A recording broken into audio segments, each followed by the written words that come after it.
তাইও নিয়ে আজ আমার কদিন ধরে ল্যাপটপটা খারাপ হয়ে গেছে।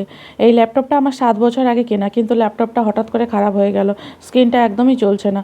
তো কী করা যায়, তাই বাধ্যগত মধু ওর অফিস থেকে ওর প্রফেসরের ল্যাপটপটা নিয়ে এসছে। ওর প্রফেসরের অনেকগুলো ল্যাপটপ ল্যাবে রাখা ছিল, তারই মধ্যে থেকে একটা ল্যাপটপ আমার জন্য নিয়ে চলে এসছে। আর একটা ল্যাপটপ ও ইউনিভার্সিটিতে ব্যবহার করে।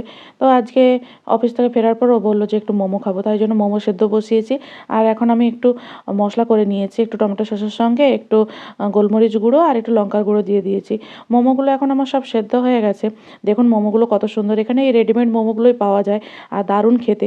এই মোমোগুলো খেলে কিন্তু আপনার দারুণ লাগবে। এই ধরনের মোমোগুলো এখানে যে কোনো শপেই পাওয়া যায়, যে কোনো গ্রোসারি স্টোর বা যে কোনো শপিং মলে পাওয়া যায়। মোমোগুলো খেতেও কিন্তু খুব দারুণ। প্লেটে করে সাজিয়ে আমি, মেয়ে আর মধু তিনজনে বসে পড়েছি মোমো খাওয়ার জন্য। এইগুলো যেহেতু ভেজ মোমো আর এর মধ্যে বাঁধাকপি আর একটু মাশরুম দেওয়া থাকে, তাই মেয়েও খেতে পারে। তো আজকের মতো টাটা, সবাই ভালো থাকবেন।